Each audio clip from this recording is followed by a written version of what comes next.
Ay, amiga, sí, acabo de entrar. Ah, buenísimo, buenísimo. Pues todavía no terminan de entrar los demás. Los demás, No, así. Cuéntame un chisme rápido. pues fíjate que el otro día. A ver. No tengo. Bueno, Cuidado con el chisme porque aquí estoy, ¿eh? exacto. Exacto. Muy bien. Ay, Dios. Dale. Muy bien. Bueno, pues vamos, ¿les parece? Oye, amiga, espérame.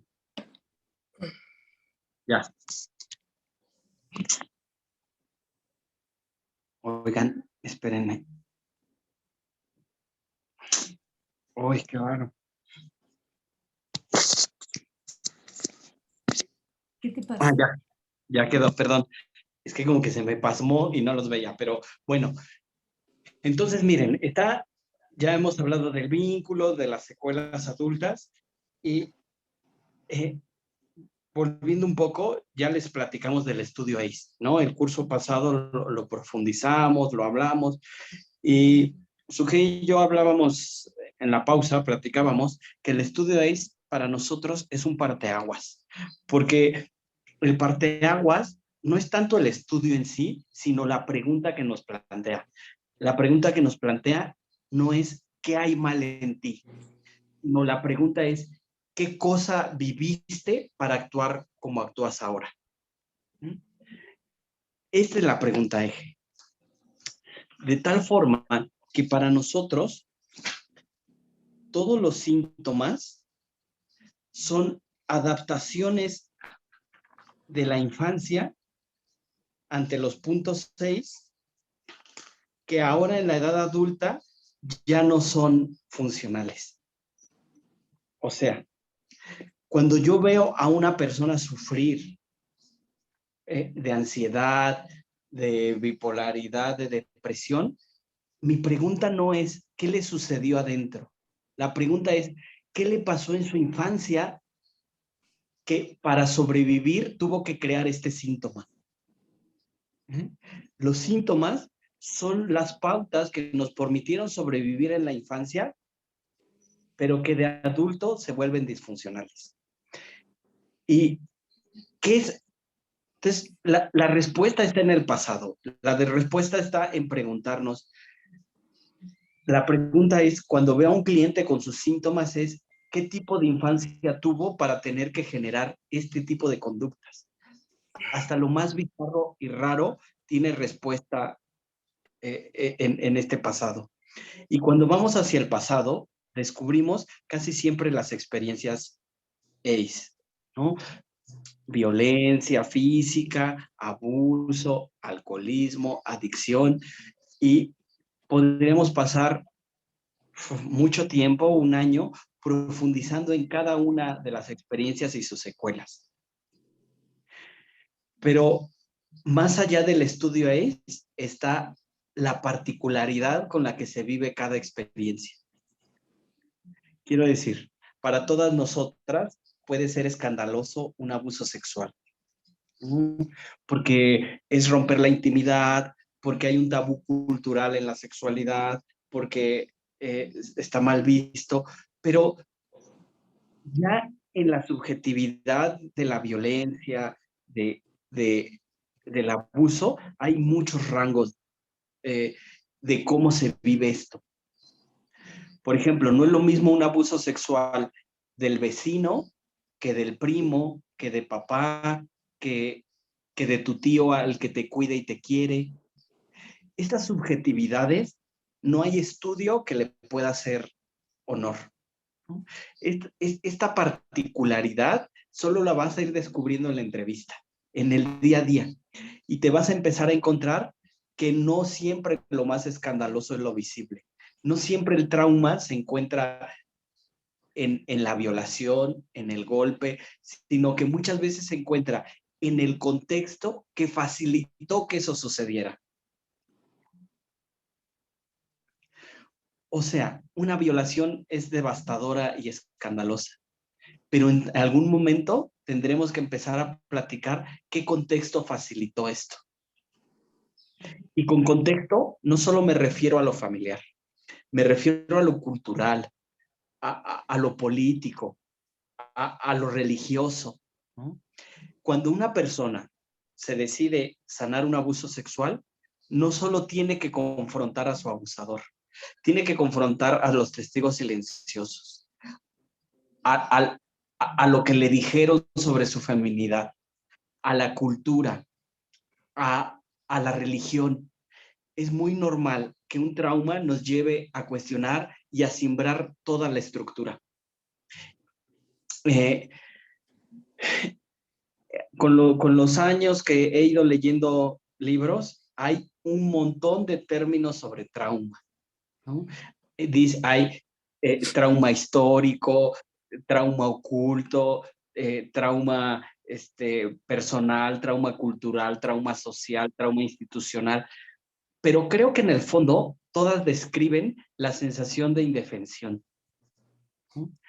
Y esa sensación de indefensión no siempre llega por un abuso sexual. A veces son contextos que facilitan y llevan a eso. Te quiero poner un ejemplo. Tengo una clienta que sufrió tocamientos de un primo. No hubo penetración, no tiene un escándalo, solo sucedió 2 veces, ¿no? La teoría diría que con 5 sesiones de MDR está afuera. O sea, con tratamiento de trauma ya queda en 5 sesiones. Pero no es tan simple, porque el verdadero trauma no se acumula en los tocamientos. El verdadero trauma se acumula en una configuración del contexto que facilitó eso. Te explico. Mi clienta es la hija menor de toda una familia. Su primo más cercano le lleva 6 años. Ella era la chiquita. Así que desde pequeña se creó un mito en la familia que le decía que era la pulga. Era la pulga, la chiquita, así, la que nadie pelaba. Nadie de sus primos quería jugar con ella. Nadie, porque era la pequeñita, llevaban 6 años, les aburría estar con ella. Así que ella, para poder jugar con sus primos, se adaptaba a que le quitaran sus dulces, a que la bulearan, a que le pegaran. Aprendió que para poder estar con sus primos, como era la pequeña, tenía que fingir una madurez que no tenía. Así que aprendió a complacer.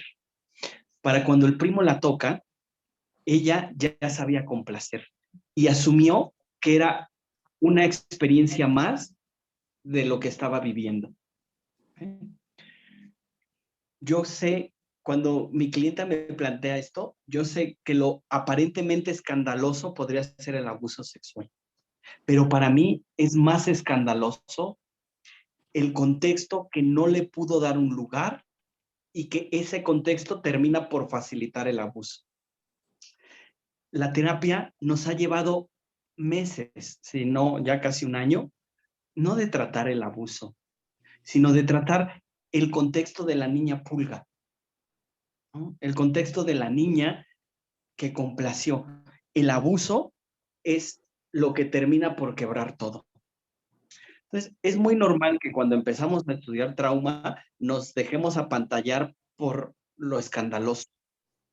Pero tenemos que recordar que detrás de esto escandaloso está todo el contexto, que muchas veces es mucho más escandaloso que la vivencia.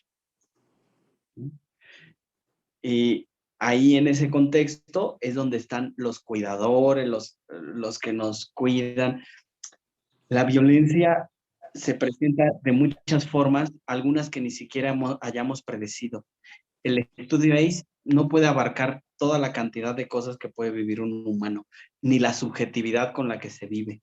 Entonces, y les mencionamos esto para que sepan que la complejidad de los síntomas que encuentran en consulta es proporcional a la complejidad de experiencias que puede almacenar un humano, ¿no? No podríamos hacer un manual como todas las mujeres violadas viven esto. Todas las mujeres, ¿cuáles? ¿Quiénes? ¿Desde dónde?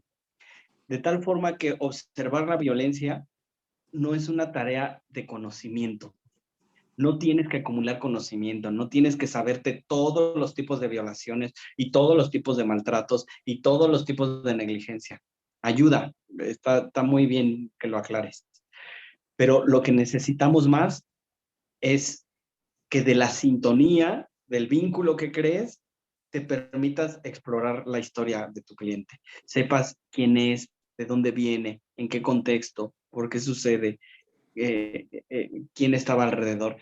Y muchas veces ahí vamos a encontrar los traumas ocultos. Y a veces los ocultos son los que sostienen los traumas visibles. Eso.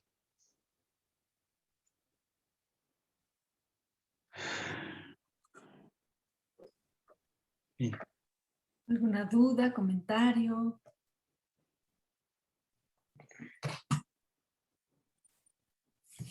Creo que no. Creo que no. Bien, entonces. Bueno, pues siguiendo todo esto, vamos a seguir hasta el cansancio hablando del tipo de apego, el vínculo, la importancia de ofrecer seguridad a las personas con las que trabajamos. Ahora vamos a pasar a los modos críticos. Entonces, durante nuestra primerísima infancia, nuestro cuidadora, determina la cualidad de la interacción, dijimos, ¿no? Y el contexto va a determinar nuestra postura en el mundo. Entonces, vamos a hablar ahora de lo que se llama en terapia de esquemas, y yo quiero mucho hacerles énfasis que esto viene de la terapia de esquemas. Hace varios años, cuando César un día, les habré dicho tal vez, pero me invitó a una clase de terapia de esquemas, yo le dije a César, pero si todo esto lo hacemos, y me dijo, sí, pero aquí nos dicen cómo se llama. Entonces, ya cuando empecé a estudiar la maestría me di cuenta que no, que había muchas cosas muy valiosas, entre ellas los modos críticos. Cuando conocí los modos críticos, que habla de los modos parentales, son modos parentales críticos, ahora se conocen más como modos críticos, pero son modos parentales críticos. Cuando los conocí, me di cuenta que ahí había una clave que nos daba a los consteladores la posibilidad de nombrar la parte de la violencia, la negligencia, de la que nos escapábamos siempre en las constelaciones. Entonces, los modos críticos son todos los mensajes que recibimos de nuestros cuidadores y del contexto. Y esos mensajes nos los creímos, los volvimos una voz tóxica, se volvieron una voz tóxica, no los volvimos, se volvieron una voz tóxica. Y esta voz tóxica, en la edad adulta, se activa a la menor provocación. Allá y entonces, en ese tiempo, era una acción, porque las voces tóxicas no es algo verbal, es una experiencia que viviste y que te hace dudar de ti. Entonces, son en la edad adulta todos los mensajes negativos introyectados.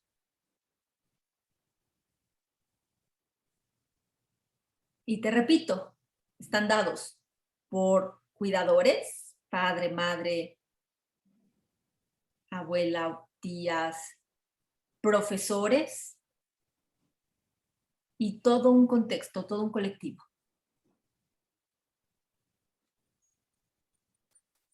Déjame, te voy a poner aquí una... Ay, ay, ay.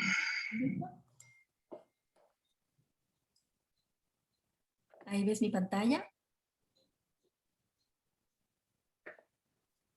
Sí, sí. ¿Sí se ve? Ah, gracias, amigo. Ajá. Bien. Mujer, perdón, dijiste que son en la edad adulta todos los mensajes. Sí, empiezan en la edad temprana con acciones en las que somos maltratados. ¿Dónde estás? Ajá. Empiezan en nuestra primera infancia, Pati. Sí. Los tipos de parentalidad tóxica de los que vamos a hablar ahora son los tipos de padres con los que crecimos. Sí. Solo que hoy, en la edad adulta, ya como los introyectamos esa forma de crianza, de vida, de relacionamiento con estos padres. Sí. En la edad adulta, hoy son mensajes que se activan, se vuelven voces tóxicas y que te llevarían a paralizarte, a dudar de ti, a sentir que no puedes. ¿Ok? Entonces, estos ¿Pudiera ser mensajes... que te llevaran al otro extremo de que todo lo puedes y ser soberbio? Ahorita ya vamos a entrar ahí. Ya hay 8 tipos de parentalidades tóxicas, que son las que vamos a hablar ahora. Están divididas en 3 segmentos. Y el primero, que voy a volver a pasar por acá, se llaman modos perturbadores. Le llaman modo leve, ¿ok? Están divididos en 3, perturbadores, graves y extremos. Los modos parentales perturbadores, en realidad, entre comillas, tienen buenas intenciones. Quieren para sus hijos lo mejor, ¿ok? Pero este tipo de padres son como padres niños que no logran identificar las necesidades de sus hijos. ¿Ok? Entonces, los perturbadores, bueno, los tengo acá todos juntos, pero vamos a empezar con el ingenuo. Este tipo de padre es fácilmente influenciado por los demás. Este es el más niño. Este padre es el que va preguntándole a todo mundo qué tiene que hacer con sus hijos. Es un tipo de padre que no tiene criterio propio, que no logra enseñarle a sus hijos la diferencia entre lo bueno y lo malo, porque él mismo no lo sabe, ella misma no lo sabe. Entonces, este tipo de padre carece de guía, no sabe guiar. ¿Se acuerdan de las necesidades que hablamos ayer, las 5 necesidades emocionales básicas? Bueno, este tipo de parentalidad justamente no brinda ni límites realistas, ni autonomía, sentido de identidad y logro. Entonces, este tipo de padre está más afuera buscando la respuesta para educar a sus hijos. Son ingenuos. Bien, luego vamos con los padres ansiosos. Este tipo de padres tienen ansiedad y preocupación continua, son los sobreprotectores. Entonces, estos padres tienen una voz tóxica que dice, ¿y si? Y ¿y si? Dice, ¿y si llueve? ¿Y si te enfermas? ¿Y si te pasa algo? ¿Y si no sabes? ¿Y si no puedes? Entonces, se está anticipando permanentemente a lo que le podría pasar a su hijo. Este tipo de padres, se anticipan a todo. Las necesidades que no satisfacen este tipo de padres son justamente la autonomía, sentido de identidad y logro, porque son justo los que más evitan que su hijo se diferencie de ellos. Les están resolviendo todo, están tratando de hacer más y más. Y la otra necesidad que no se cubre aquí es la de espontaneidad y juego. Los niños vienen, siéntate y no te muevas y no te levantes y no hagas y no digas. Y se pierde la capacidad del juego, de la espontaneidad. Entonces, estos niños generalmente no pueden tener la sensación de logro bajo ninguna circunstancia. ¿Okay? Y en realidad aquí la buena intención de este padre-madre es que no le pase nada a su hijo. Pero nada quiere decir que le evita las experiencias, ¿no? Déjenme contarles, me tiene mucho mi hermana con mi sobrino, y Emiliano un día se fue de picnic en su escuela, y entonces la maestra dijo, se quitan los zapatos y nos vamos a meter al agua y no sé qué, y mi hermana, y si se enferma, y si tiene un golpe de calor, y si, hasta que la maestra le dijo, señora, por favor, se calma y déjenos a Emiliano, nosotros nos encargamos de llevarlo a jugar, ¿no? Pero por darles una idea, a lo mejor ustedes, los que son papás, mamás, segurito pasarán por esa etapa en algún momento de la vida. Que si se enferma, que si va a salir, que si no, a qué hora regresa, que, etcétera. Ustedes tendrán más experiencia en eso. Y repito, tienen la buena intención de que no les pase nada malo. ¿Ok? Bueno, luego están los permisivos. Ya hablábamos ayer un poquito de estos. Estos no tienen ningún tipo de límite. Quieren el placer instantáneo, inmediato. Este tipo de parentalidad son más como padres adolescentes, madres adolescentes, que incluso toman a sus hijos como confidentes, ¿no? Y entonces están muy a la par. Les dan la libertad de hacer lo que quieran, los agrandan, les dicen, tú eres el mejor, tú puedes con todo. Y la dificultad es que cuando estos hijos que crecen con padres permisivos salen al mundo y se encuentran con que el mundo no es de ellos como les prometieron. Hay una frustración súper fuerte y se desregulan y quieren todo, ¿no? Entonces, este tipo de padres, madres, halagan, agrandan, admiran al hijo. Si hace una cosa muy chiquita, es como que le dan muchos regalos y lo confunden. Entonces, las necesidades insatisfechas, supongo que son más que claras, son los límites realistas. No se cubre esa necesidad. Entonces, los chicos, las chicas que crecen con esta parentalidad, no tienen disciplina, no logran tener rutinas, constancia. Tengo una amiga a la que quiero mucho, y que tiene una hija ahora adolescente, pero la conozco desde que era chiquitita su hija, y nunca jamás, por más libros que se ha leído, por más terapeutas que ha visto, por más, no hay manera. No hay posibilidad de ponerle límites a su hija. Bueno. ¿Aquí hay alguien que le haya pasado eso? ¿Que no haya podido poner límites a sus hijos?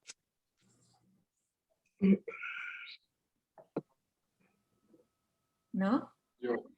Ovidio, cuéntanos, por favor, tu experiencia como padre permisivo. Bueno, no, y la verdad que sí, de todos un poquito, ingenuo, permisivo, negligente, de todo un poquitico. Sí, es verdad. Sí, ya lo van a ver. Creo que los padres tienen un poquito de todo, dependiendo también la edad de sus hijos. Hay una tendencia más ¿no?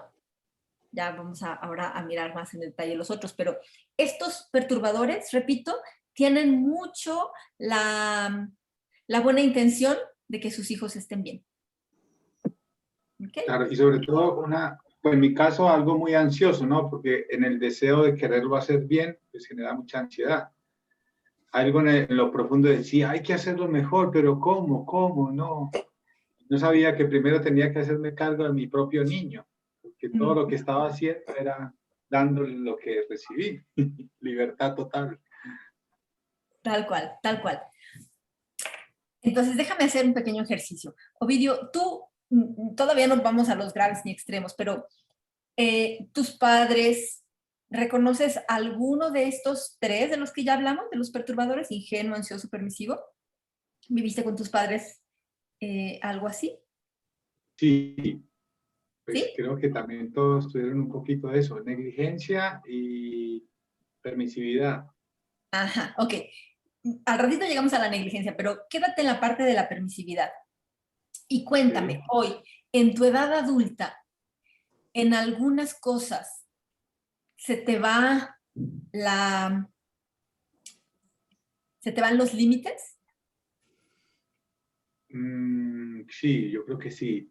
Y una de las dificultades más grandes ahí es que me costó desarrollar con disciplina, mucho. Entonces, al niño que no pudo desarrollar disciplina, al adulto le cuesta un montón, a no ser que haga un trabajo personal. Tal En mi cual. caso, ese fue el desafío. Ujú, ujú. Y esto es justo de lo que estamos hablando, porque esto nos pasó, lo vivimos en la piel, en carne viva, en acciones con nuestros padres, pero resulta que en la edad adulta nosotros ahora nos tratamos como nos trataban ellos. ¿Ok? Esta es la parte difícil. Bien. Uy, no, tú quieres acá. Ahora sí. Bien, hasta acá partimos de estos 3 perturbadores. ¿Está claro hasta acá? Como no les veo. Bien. Ok, bueno, amigo, tú me vas diciendo si... Sí, se ve bien, ¿eh? Sujei, Sujei, Sí.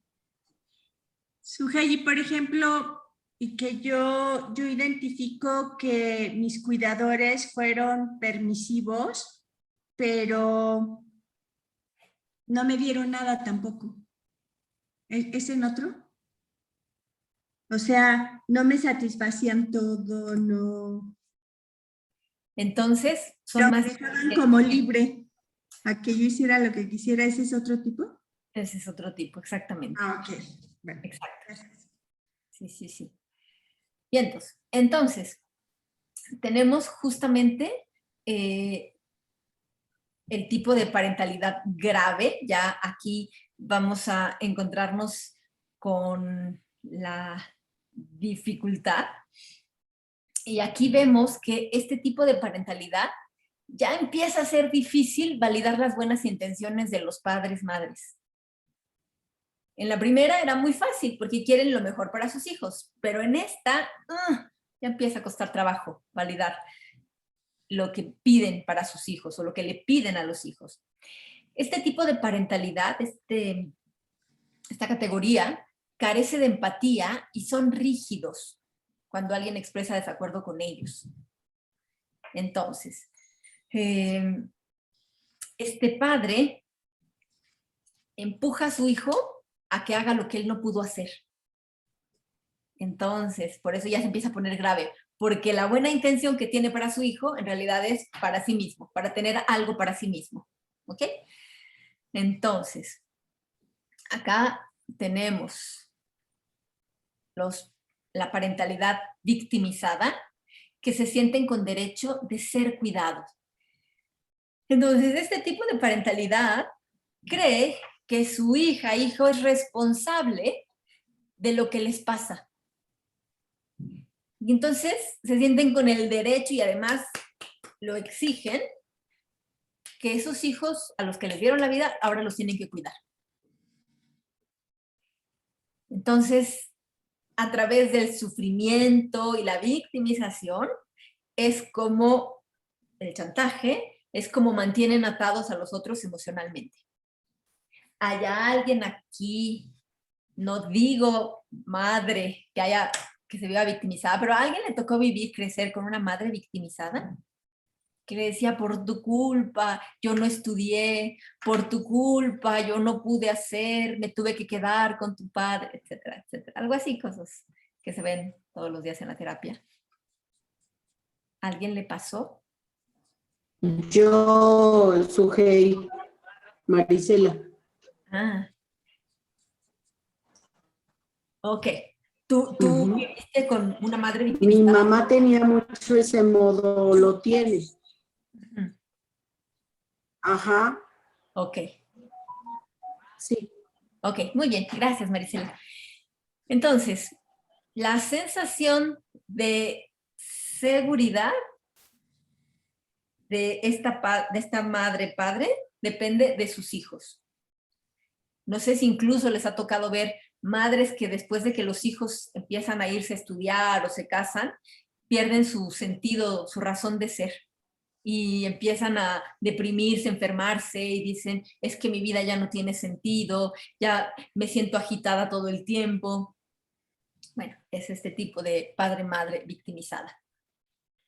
Y cuando los niños están creciendo, si se atreven a expresar sus necesidades, el padre-madre victimizado se pone por encima y dice, lo que a mí me pasó en mi infancia fue mucho peor.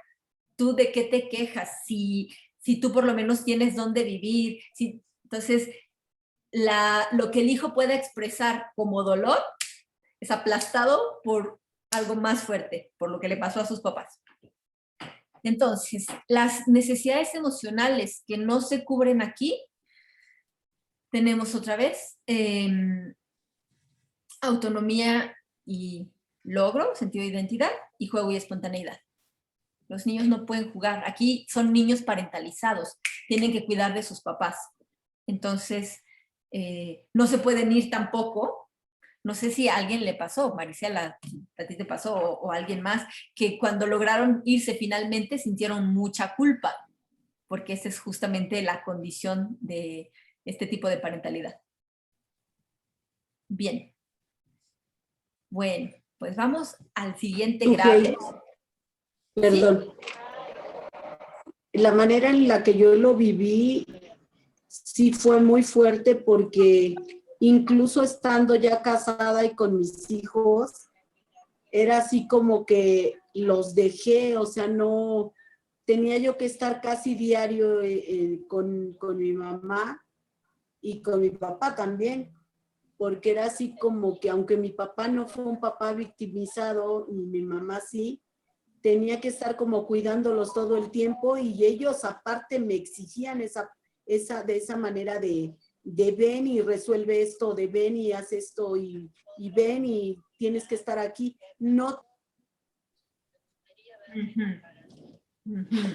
Gracias, Sujei. A ti, Marisela, muchas gracias. Bien, entonces, el siguiente tipo de parentalidad tóxica es exigente demandante. Y este tipo de parentalidad establece estándares muy altos. Son padres, madres orientados al éxito. Viven a sus hijos como un trofeo.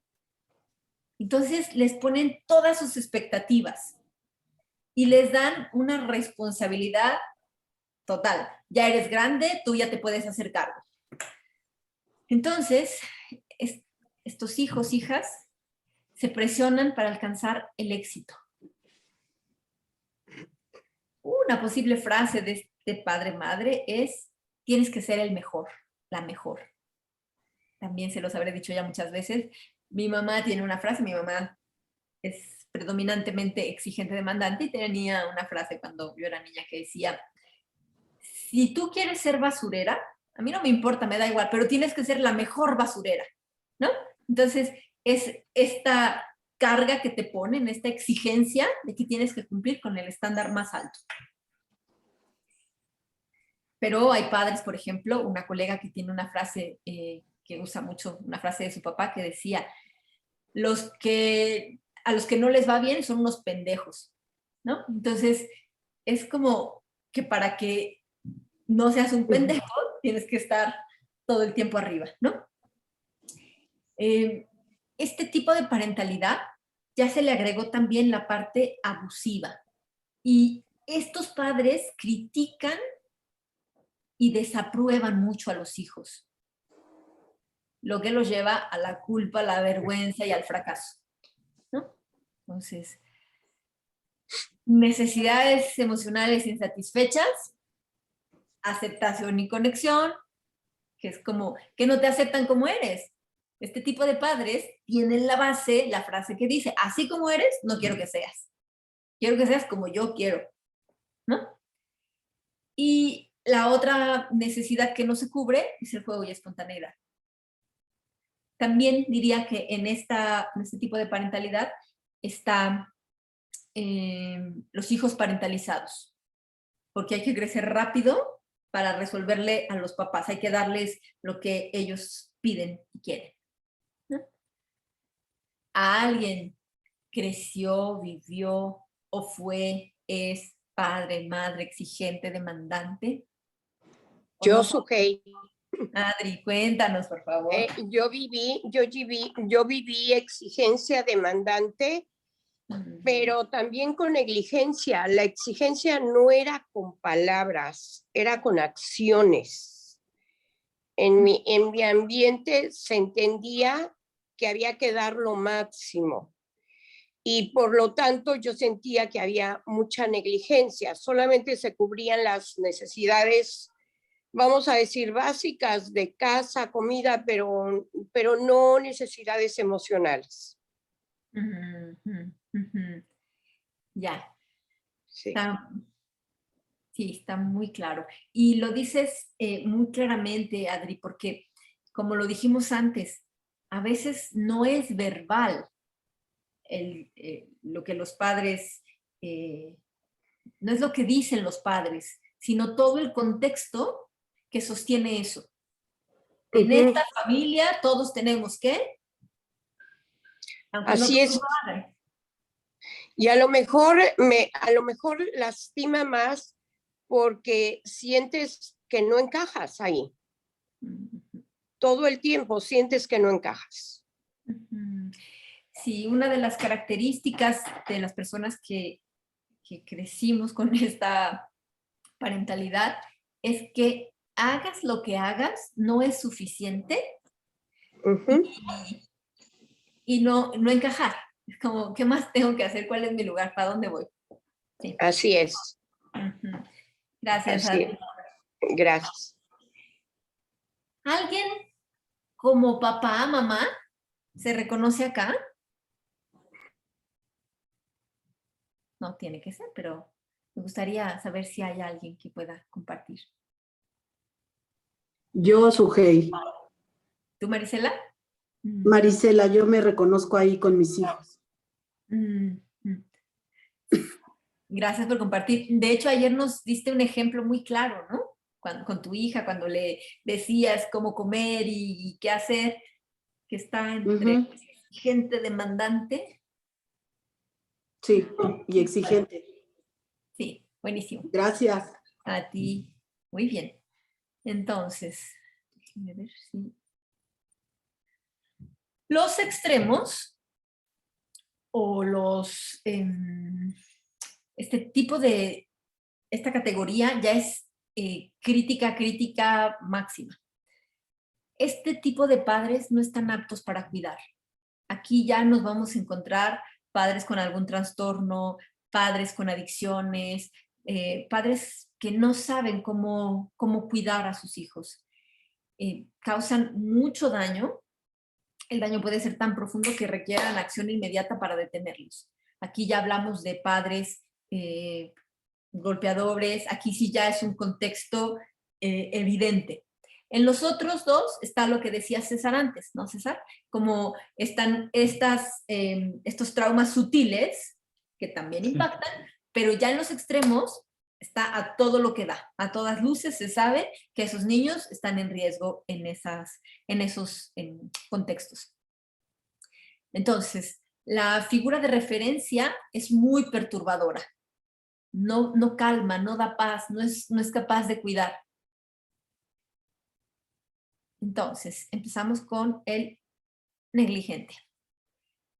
Y vemos que este tipo de parentalidad no cubre necesidades ni en tiempo, ni en forma, no asume sus responsabilidades. Aquí podemos pensar en padres ausentes incluso, que la mujer se embarazó y su pareja nunca estuvo y ausencia total. O padres que están, pero que como si no estuvieran, presentes ausentes. Se distancian, se desenganchan, se desentienden y no asumen responsabilidad, básicamente. ¿Qué necesidades emocionales básicas no se cubren aquí? No se cubre ninguna. Todas quedan excluidas, porque no hay una presencia. Si hubiese una presencia, por lo menos, se cubriría alguna, pero al no haber una presencia que contenga, no se cubre ninguna necesidad. Entonces, luego tenemos el caótico. Este tipo de parentalidad es inestable, impredecible, desorganizado. Este niño siempre está en alerta.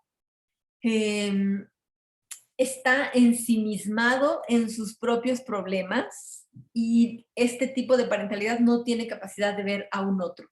Aquí ya podemos en específico hablar de padres adictos, ¿no? Que están centrados en conseguir la droga o que están o ludópatas, no ven al otro.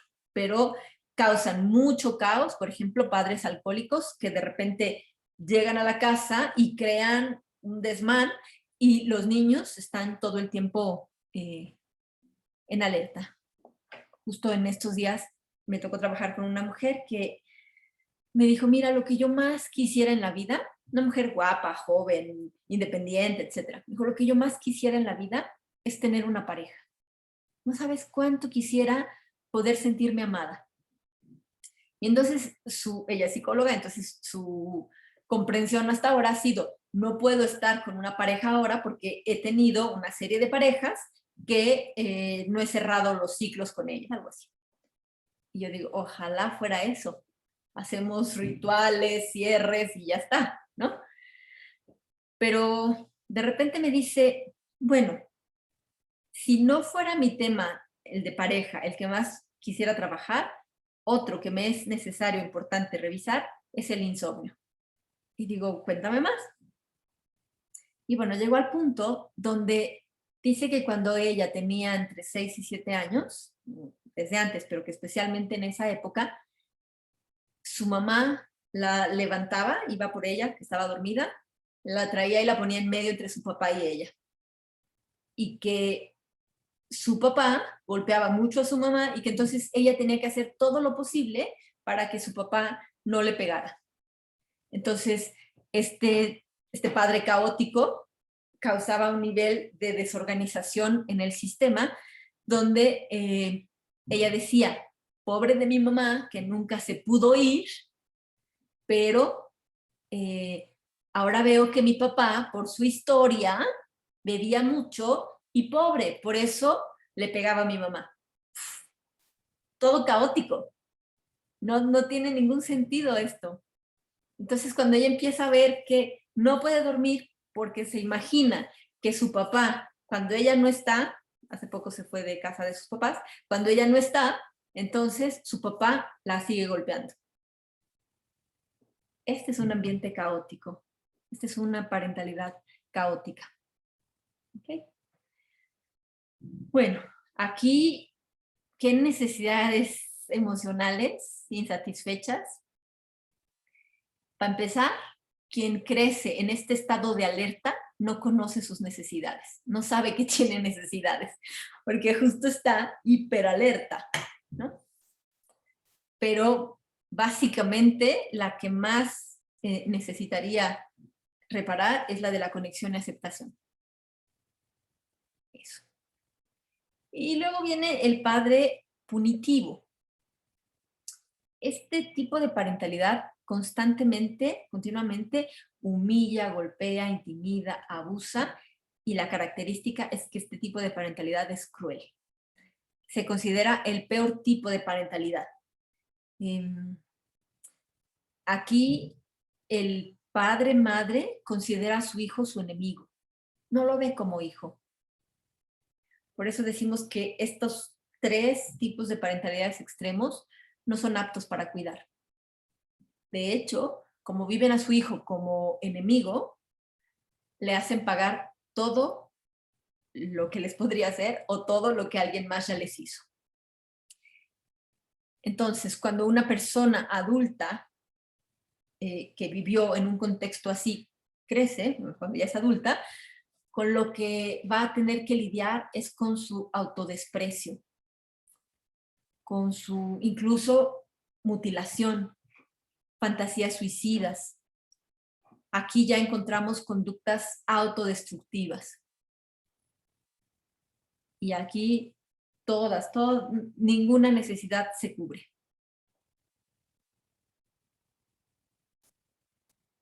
Obviamente aquí hablamos ya de psicopatías, cosas donde ya incluso padres que pudieron estar en la cárcel o que están metidos en negocios ilícitos, etcétera, etcétera. ¿Hasta aquí tienen alguna pregunta, algún comentario?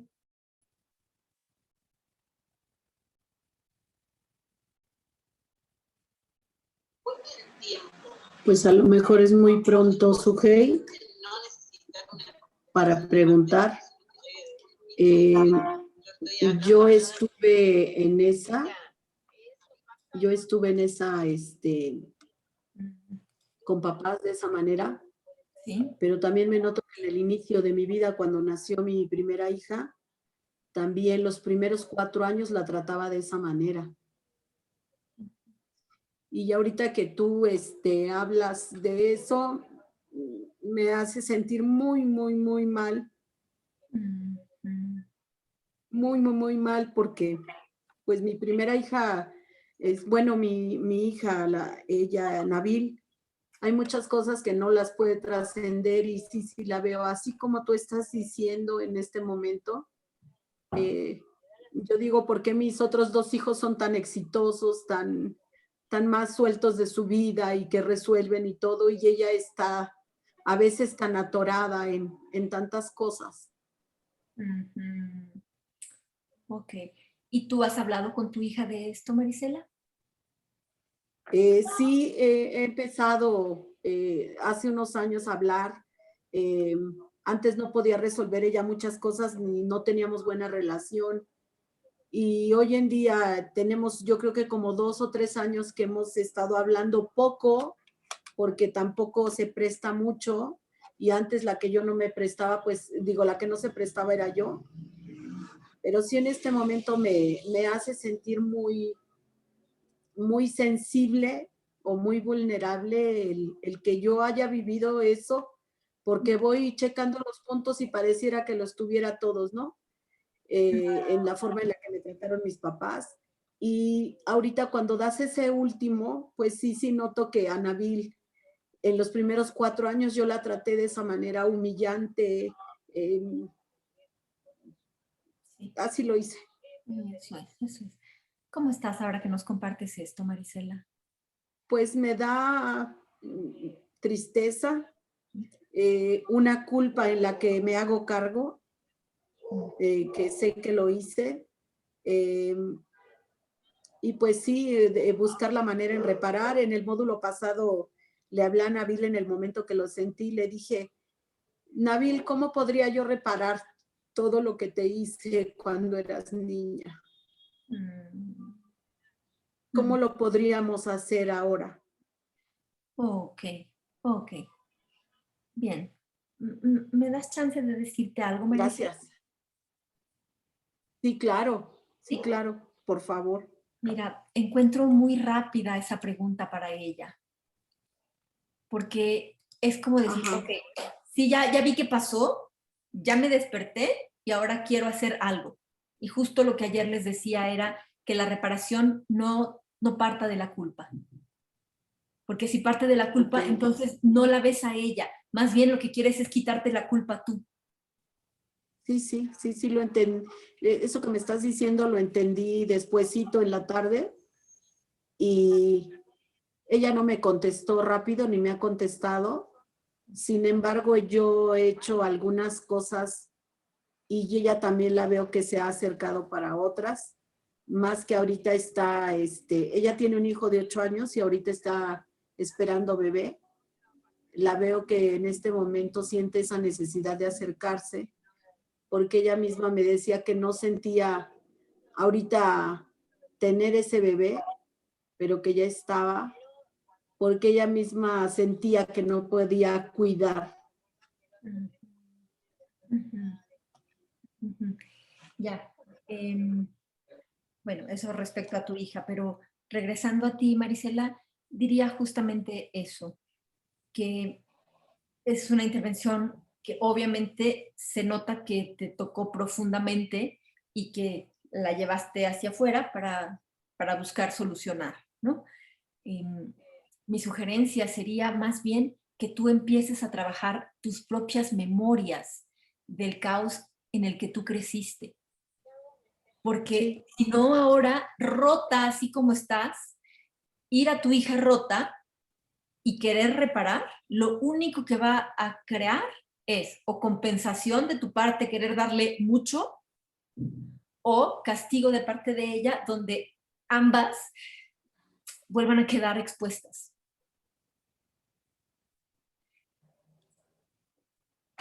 Lo dijo César de otra manera en estos días, ayer o hoy, no me acuerdo, que cuando hagamos un tipo de reparación, un tipo de intervención, al menos una parte de nuestro yo esté presente. Si el self no está, la intervención no se sostiene. Entonces, es muy importante que tú revises qué te pasó. Y aquí, más que la descompresión, que es la básica, la necesaria, punto 1, descomprimir, pero hay que revisar quién eres hoy después de haber vivido esa experiencia. Cuando vivimos experiencias adversas, traumáticas, no basta con limpiar, descomprimir la experiencia. Tenemos que la responsabilidad de mirar en quiénes nos volvimos viviendo esa experiencia. Y ahí, apego, trabajo de apego. Ok. A grandes rasgos es lo que te diría ahora, Marisela. ¿Ok? Amigo. Gracias. Si me permites, amiga, les quisiera contar que Sujei y yo, antes de la pandemia, teníamos un evento que se llama Trauma Lab, ¿no? Algunas de ustedes han estado con nosotras. Ok. Y a lo el mejor último no tengo Trauma una Lab... parte de quién soy. Ay, perdón. Sí. Creo que tu internet no está muy bien. Te voy a silenciar por ahora y escuchamos a César y si quieres regresamos después contigo. Ok, gracias. Gracias. Funcionando bien. Y en ese Trauma Lab, Sujei y yo nos interesamos en tratar, en el último, en cómo tratar abusadores. Y es un tema que se nos puso mucho a la relevancia porque en constelaciones los padres siempre quedaban intocables, ¿no? Los papás de la vida siempre son buenos, ¿no? Hellinger lo decía, todos los papás son buenos, refiriéndose a la vida, por supuesto, claro. Pero cuando entramos a esta dimensión más vincular, más relacional, nos damos cuenta que los papás no siempre son buenos, sino a veces hacen mucho daño. Pero cuando pensamos en un papá que daña, casi siempre viene a nuestra mente la idea católica como de un demonio malo que quiere lastimar o que lo hace. Pero cuando nosotros vemos la realidad de estos padres, vemos padres muy traumatizados, vemos padres completamente alterados, completamente dañados, que muchos de ellos se avergüenzan de las cosas que han hecho, ¿no? Nosotras mismas, ahora que estamos en este curso, podemos sentir vergüenza de cosas que hemos hecho, ¿no? Y hay algo muy interesante, y es que hacer daño es también traumatizante, ¿no?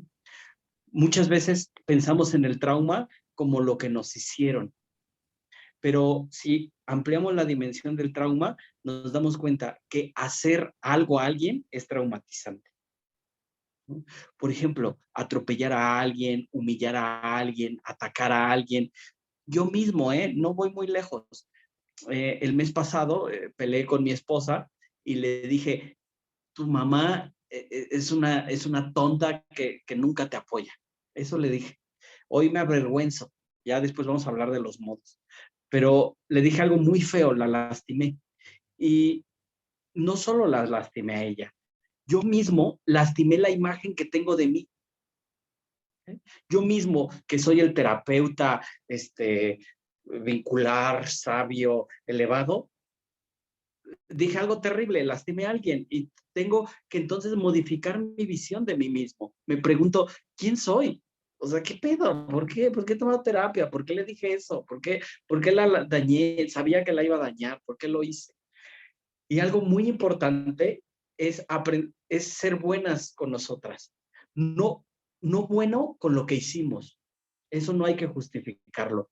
Buenas intentando entender qué me pasó y reacomodar mi imagen. Y en eso viene un proceso de descompresión. Es importante aprender a descomprimir el daño que hemos hecho nosotras también. Y como mamás y como papás, está bien cañón estos módulos porque nos confronta con que les hemos hecho daño a nuestros hijos, a nuestras hijas, a nuestras parejas.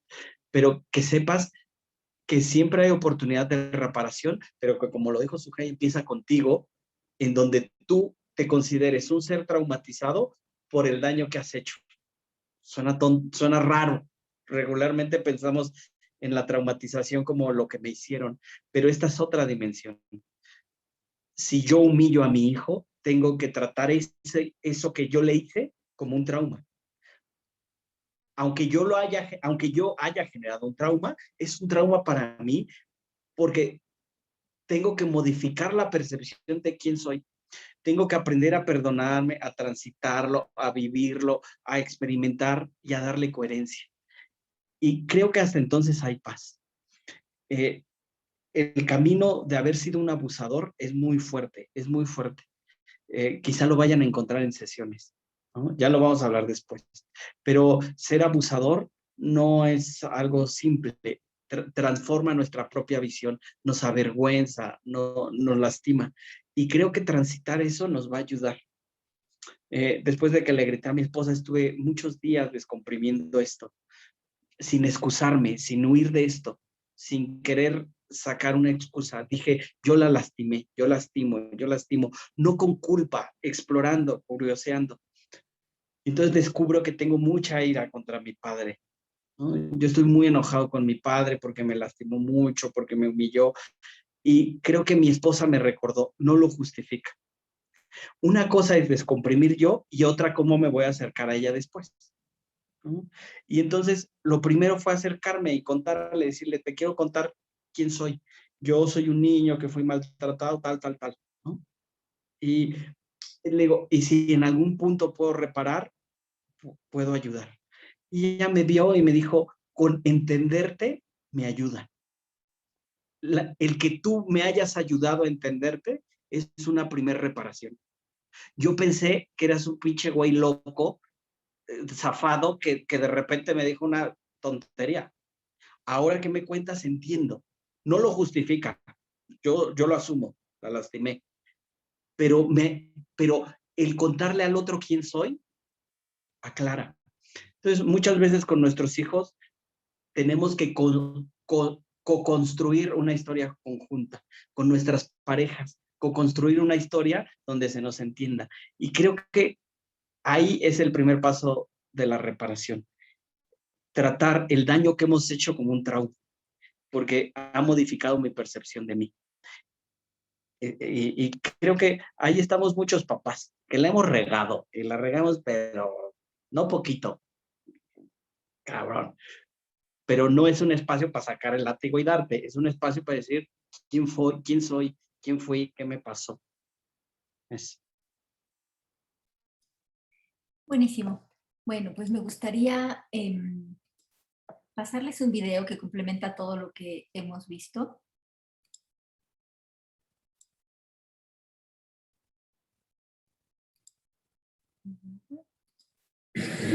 Overcoming bad inner voices.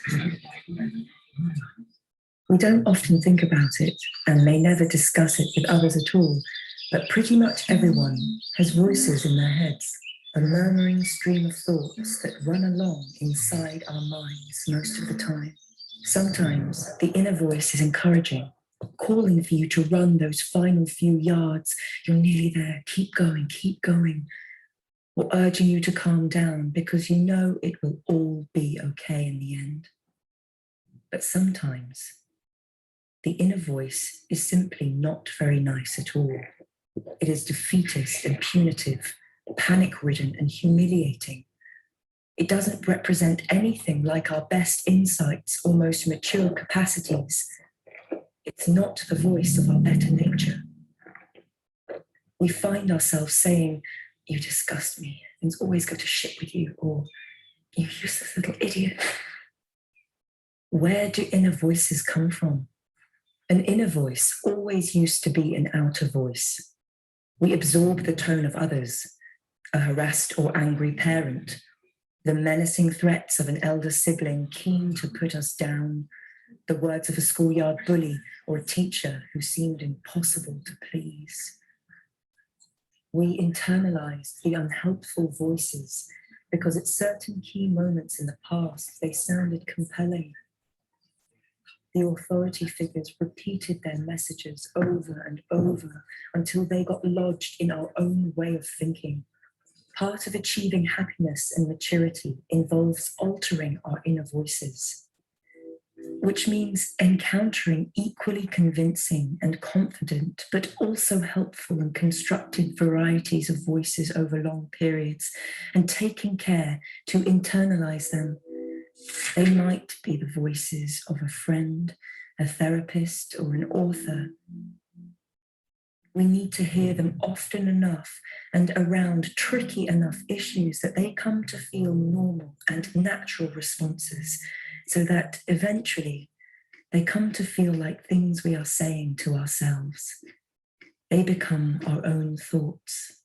The best sort of inner voice speaks to us in a gentle, kind, and unhurried way. It should feel as if a sympathetic arm were being put around our shoulder by someone who had lived long and seen a great many sad things, but wasn't embittered or panicked by them. In certain states of humiliation around work, in many of us, there is a mocking and contemptuous voice inside one's head. It suggests that love, respect, and kindness only ever come via worldly success and competence. Our failure, not being able to make a public speech, taking time to learn to drive a car, not being especially brilliant at sales, rightly debars us from love and appreciation. We need to incorporate a voice that separates out achievement from love, that reminds us that we may be worthy of affection even if we fail, and that being a winner is only one part and not necessarily the most important part of one's identity. This is traditionally the voice of the mother, but it might also be the voice of a lover, a poet we like, or a 9-year-old child chatting to his or her mum or dad about a stress at the office. It is the voice of a person who loves you for being you, outside of achievement. Many of us grew up around nervous people who lost their tempers the moment the parking ticket couldn't be found, and who were knocked off course by relatively minor administrative hurdles like the electricity bill. These people had no faith in themselves and therefore, without necessarily wanting to do us harm, couldn't have much faith in our own abilities either. Every time we faced an exam, they got more alarmed than we did. They always asked multiple times if we had enough to wear when we went outside. They worried about our friends and our teachers. They were sure the holiday was going to turn into a disaster. Now these voices have become our own and cloud our capacity to take an accurate measurement of what we are capable of. We have internalized voices of irrational fear and fragility. At such moments, we need an alternative voice that can pause our runaway fears and remind us of the strength we have latent within us, which the currents of panic have hidden from us. Our heads are large, cavernous spaces. They contain the voices of all the people we have ever known. We should learn to mute the unhelpful ones and focus on the voices we really need to guide us through the thickets of life. We humbly offer this voice as one of the more helpful ones we might take on board.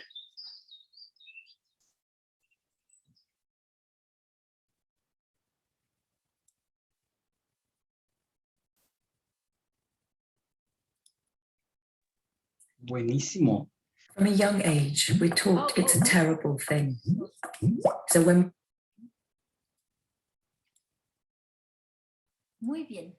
¿Cómo van? ¿Cómo están hasta acá? Están bastante claras las voces tóxicas generadas por estos tipos de parentalidades, ¿no? ¿Hasta aquí? ¿Estamos claros? ¿Sí? Bien. Entonces, les pido por favor que tomen una... Y ahora otra vez, perdón, este tipo de parentalidades también están interactuando con los tipos de vínculo, entonces. Exactamente. Con el de, o sea, todo está interrelacionado, supongo. Exactamente, Pati. Exacto. A eso nos referíamos con que cuando hablamos de vínculo no es solamente decir tienes que cargar un bebé y calmarlo y ya. Es mucho más amplio el vínculo. Y por eso estamos introduciendo todas estas otras herramientas que te pueden ayudar en esas sesiones para lograr el vínculo, que tengas más, que estés más tranquila y puedas acompañar mejor. ¿Okay? Bien, sí, claro que... Que a mí misma. Sí, y a ti misma, por supuesto, Pati. Claro que sí, les mando el link en un ratitito. Ahora les quiero pedir proponer un ejercicio, más bien. Toma una hoja en blanco, por favor. Es el examen del trabajo de la mañana, así que por favor, ponte las pilas. Ya voz tóxica, ¿ok? Ahí voy. Para quien pueda significar voz tóxica. Muy bien. Bueno, una hoja en blanco. Y te pido que te concentres justo en los mensajes que más te abrumaron o te abruman todavía en tu edad adulta. Como, por ejemplo, hay un mensaje que no parece tóxico, pero que es bastante tóxico, que es, tengo que ser la mejor o tengo que poder con todo. Mucha gente no identifica eso como un mensaje tóxico, negativo, pero ahí te encargo lo que significa querer lograr eso. Pero te pido por favor que te concentres en los 10 mensajes más tóxicos con los que tú creciste.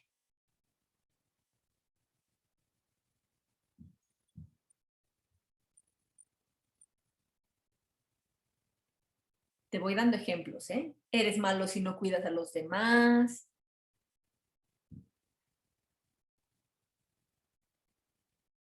Te tienes que esforzar mucho.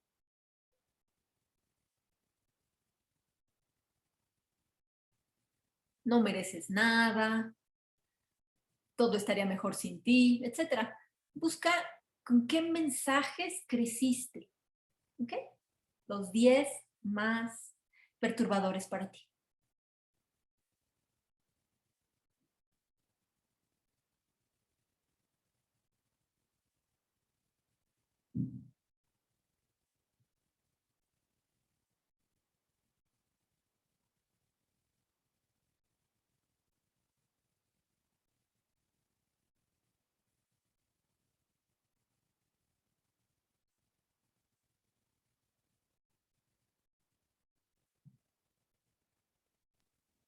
Amiga, te pregunta en el chat si estos mensajes a veces eran implícitos. También, claro. Sí, sí, sí, Natalia, por supuesto. Sí, sí, sí.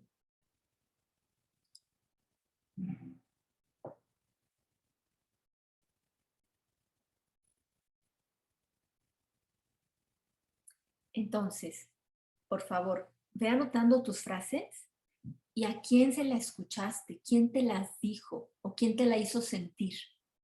¿Ok? ¿Dónde la aprendiste?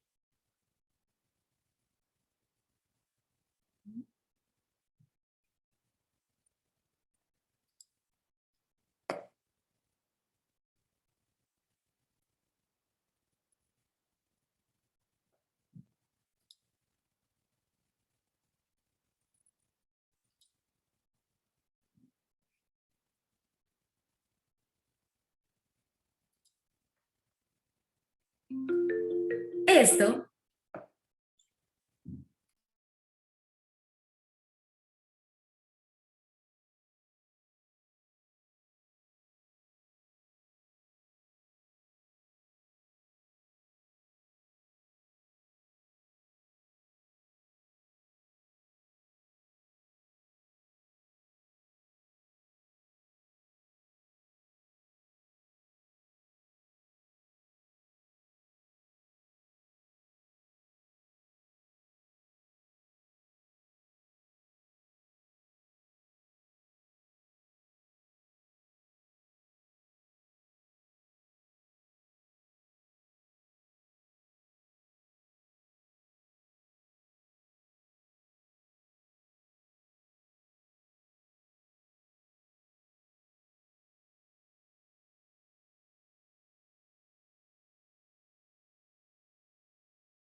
un minutito más para que puedas completar.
Muy bien. Es probable que en el transcurso de los días te vayan viniendo, incluso entre hoy y mañana, te sigan apareciendo más mensajes tóxicos. Vamos a quedarnos con los que tienes hasta ahora. Y bueno, ¿quién quisiera compartir algún mensaje, especialmente el que te parece más perturbador? ¿Quién te lo implantó?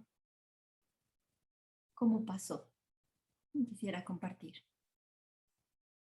Ya luego más tarde te vamos a decir cómo se desactiva, porque estas voces se pueden desactivar. Pero vamos ahora por empezar a conocerlas. Eliodoro. Gracias, Sujei. Pues la verdad es sí, me da un poquito de pena, pero eres un pendejo.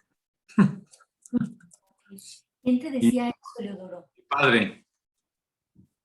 Pero veo que todo, pues casi todo fue muy descalificador, ¿no? Todas las 10, pues era, soy destructor, era un marica, un flojo, un cabrón, cobarde, bueno. Wow. Y de esta lista, Eliodoro, ¿cuál es la que te perturba más? Creo que la del pendejo. Ok, ok, ok, ok. Y voy a ir preguntando, ¿ok? Si alguien dice, no, está perfecto, solo en pos del mayor aprendizaje para todos con estos temas, ¿ok? Entonces, Eliodoro, ¿y en los últimos tiempos esta voz te ha atacado? ¿Aparece? Sí, ¿Sí? sí, es constante, así que al grado de que yo creo que ya ni la tenía consciente, ¿no? O sea, es algo que de repente así. Ya es. Ajá. Ok, ok, Eleodoro. Muy bien. Sí. Bueno, voy a seguir explorando y más tarde, si alguien quiere, podemos hacer un ejercicio de desactivación de las voces tóxicas para que vean cómo funciona. ¿Ok? Pero gracias por compartirnos ahora, Eleodoro. Gracias. Si quieres, ya me avisas. ¿Ok? Itza. Yo primero me cuesta porque tengo sensaciones corporales y momentos, como siento que mis papás, a veces mi mamá era más de decirme cosas, pero no tanto como de expresarlas a través de o el golpe o la mala mirada, como... Entonces la que voy encontrando que me hace más es como no eres suficiente, tú no importas. Y una como que me trajo así como, eres asquerosamente distinta a mí, ¿no? Ouch. Wow, ¿sí? Esas son todas de mi mamá, ¿no? Por ahora. Ajá, ajá. Sí. Ok, ok. ¿Esta sería la más perturbadora para ti, Itza? Recién la descubrí, Ah. sí, sí. Es la más perturbadora de las que escribí. Sí. Ok, ok. ¿Cuándo fue el origen de esa voz, Itza?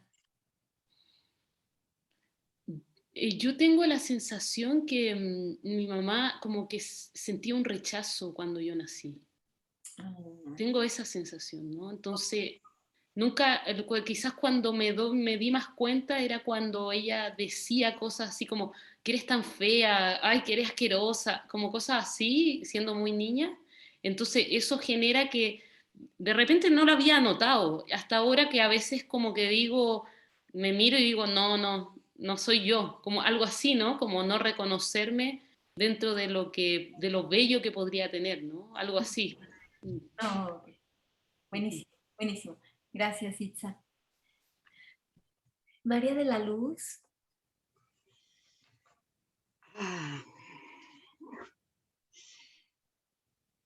Las primeras voces tóxicas que aparecen son de mis hermanos. ¿No?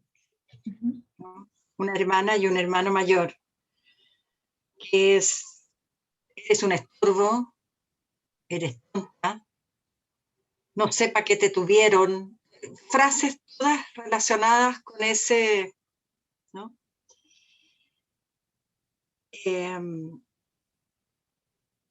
Y de mi abuela paterna, te ayudas preguntando, la ayuda preguntada no sirve para nada. O sea, tenía que ver, no pidas ayuda. Era muy claro. Tampoco le gustaba que yo me metiera a la cocina. Y la del demonio en el cuerpo. Tienes el demonio en el cuerpo. Pero la que acabo de descubrir, y fue una relación, algo que me pasó cuando tú estabas leyendo, o sea, hablando sobre los anteriores, ¿no? Los graves, o no los otros, los de extremos. Perturbadores, graves, extremos. Extremos. No vales nada, no haces nada útil.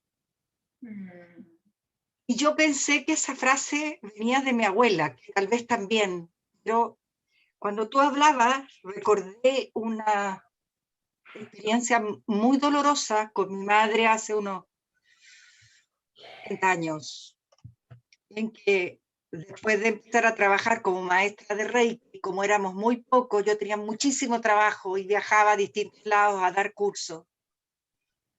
Y un día llego de vuelta con un regalo a mi madre del último viaje y me dice, ay, mijita, pero ¿por qué? ¿Por qué usted está viajando tanto, que se cansa tanto, que regala tanto? ¿Pero no hace algo útil, otra cosa? ¿Ya? Y en ese momento le digo, mamá, vengo donde pueda ganar. Eso fue. Y yo le digo, mamá, vengo con $10,000 en el bolsillo, no está mal. De ahí de adelante, ella me consideró como que nunca me había considerado antes. Me acabo de dar cuenta que la frase viene desde allá. No, si es un animalito regalón, sí, una sonrisa tan linda. Siempre era como... Y me produce mucho dolor. Y me doy cuenta que detrás me surge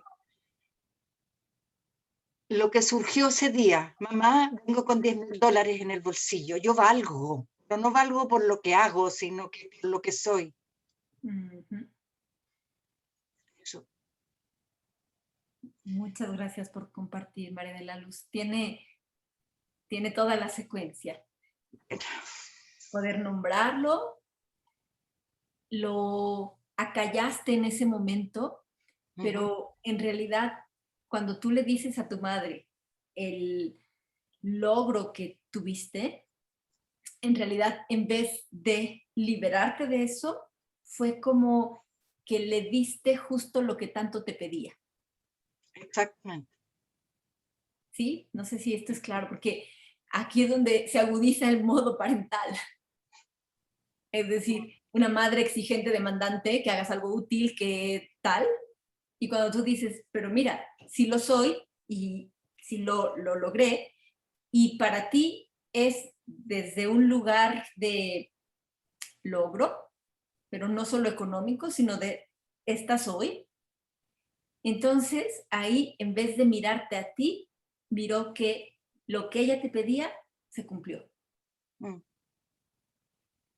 Y paso 1, cuando trabajamos con las voces tóxicas, primero hay que identificarlas, porque lo que nos dijiste, Leodoro, es tal cual. A veces ya ni siquiera nos damos cuenta que es una voz tóxica. Entonces, identificar la voz tóxica, las voces tóxicas, porque no es una. Hay una que es la más perturbadora y que en la otra terapia que se llama MDR se llama creencia central negativa, que es como la que te recorre todos los circuitos, ¿no? La creencia central negativa, alguien te la impuso, ¿no? Entonces, estas voces tóxicas se van a activar una y otra vez, especialmente cuando sientas que no estás cumpliendo lo que te pidieron, lo que tus padres, tu contexto, la gente con la que convives, con la que te relacionas, te está pidiendo algo y no lo estás logrando, no se lo estás dando. Ahí aparecen las voces tóxicas. Cuando sientes que no estás logrando lo que tú misma quisieras lograr, ¿no? Hay voces tóxicas, seguro, fijo. ¿Puedo agregar algo? Sí, por favor, María de la Luz. En este momento tengo la misma sensación corporal de ayer, cuando hicimos el trabajo con Andy. Es decir, tengo frío corporal y esta zona que va a explotar. Y el pensamiento lo que me vino a la cabeza fue la frase de mi madre cuando yo nací: qué pena que eres mujer. Esa es la creencia central negativa, esa es la voz tóxica más potente, María de la Luz. Sin duda. Fue ahora. Súper bien, muchas gracias. Muy bien, muy bien. Vamos, más tarde vamos a hacer un ejercicio. Y bueno, yo empiezo con uno, pero después para que lo puedan sentir en el cuerpo también ustedes. Cómo desactivarlo. ¿Okay? Gracias, María de la Luz.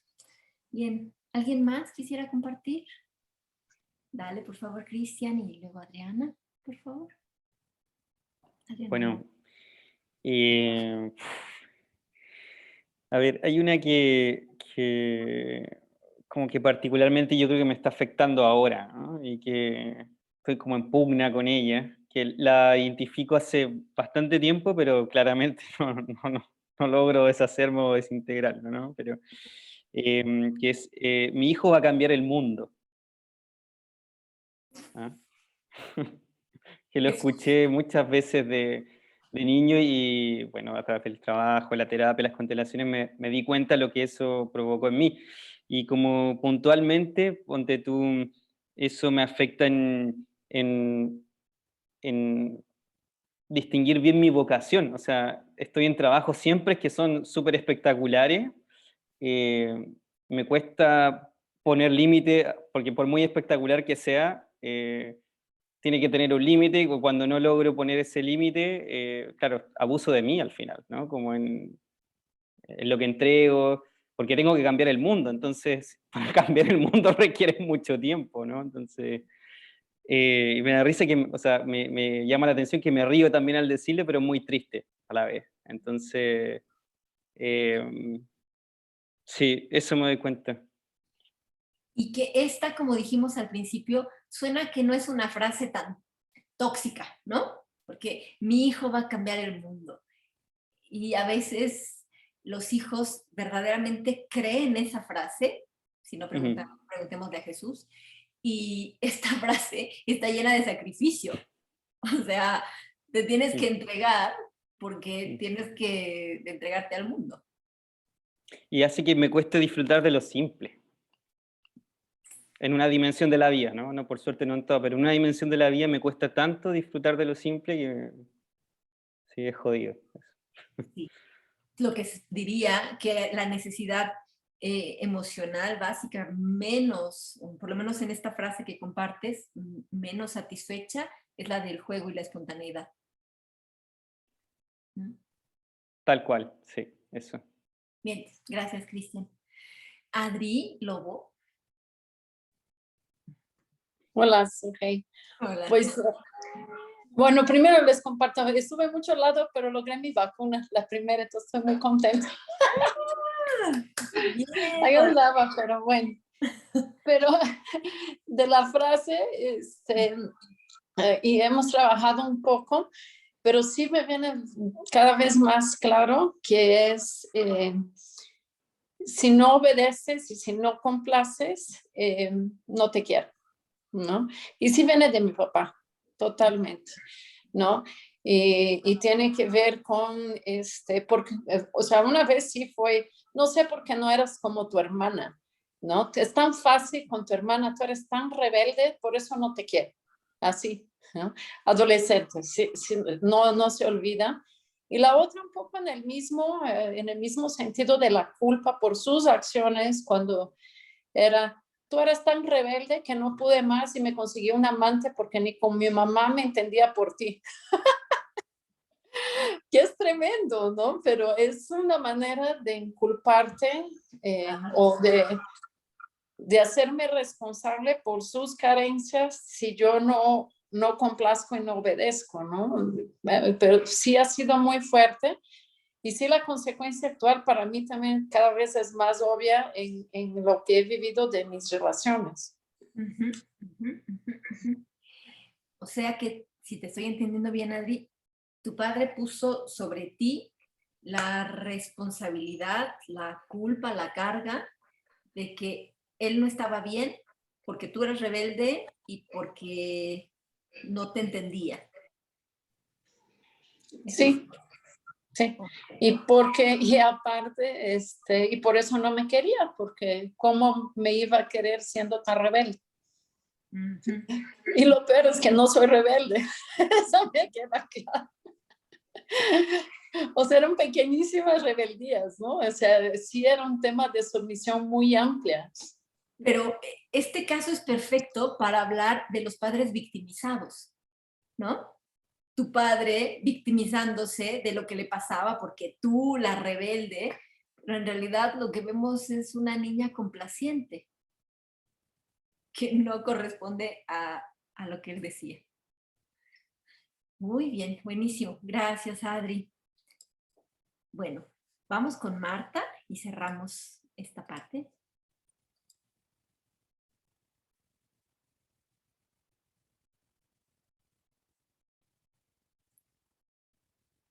¿Puedes activar tu micro, Marta? Ahora. Ya. A mí la frase que me vino es una que la escuché toda la vida de mi mamá y es, eres igual a tu papá. Pero incluso ella tenía un tono de rechazo cuando la decía, ¿no? Y es como que ahí está implícito que eres floja, que eres descuidada y todo lo demás, ¿no? No me doy cuenta cuando se me activa, pero ahora la recordé y me causa mucha angustia. Sí, Marta, sí. ¿Y tú anotaste estas frases de lo que significa ser como tu papá? Sí, es floja, ¿qué más? Descuidada, poco prolija, o sea, tiene un montón sí, hasta tiene que ver con el tono de hablar, el parecido físico también, que es como un reclamo, ¿no? Y un rechazo. Ok. ¿Y recientemente esta frase se te ha activado, Marta? ¿Alguna de estas? A ver, hay lo que me pasa es que a ratos cuando me pongo, digamos, a hacer algo teórico o a tomar un curso así, me da ganas de levantarme y ponerme a hacer algo práctico, digamos, como tengo que, o se me viene el pensamiento, tengo que lavar o hacer las cosas que hacía mi voz mamá. tóxica dice, Exacto, estás entonces, perdiendo el tiempo, actívate, sí, haz algo. claro, entonces como que me entran ganas de que podría estar mientras escucho lavando lo que ha quedado, digamos, ¿no? El vaso, entonces me vienen esas cosas, como las cosas que hacía mi mamá, digamos, y esto que sería como estar desocupada. Sí, ahí se me activa. La voz tóxica a todo lo que da. Sí. Muy bien. Sí, bueno, sí. Muchas gracias por compartir, gracias por todo lo que han puesto en la mesa ahora. Y ya vimos que tienen nombre y apellido. Las generó alguien en alguna parte en nuestra vida, en algún contexto. Entonces, vamos a parar aquí para comer ahora y vamos a regresar para empezar a trabajar, para aprender a callar esas voces tóxicas. ¿Ok? Amigo, ¿cuánto tiempo tomamos? Que ya lo olvidé. Mari. 1:30. Sí, es cierto. Muy bien. Bueno, son las 2, entonces regresamos 3:30, ¿les parece? Bueno, en 1 hora y media. En México. Sí. Exacto. Gracias. Buen provecho. No. Gracias. Chao, chao. A ver.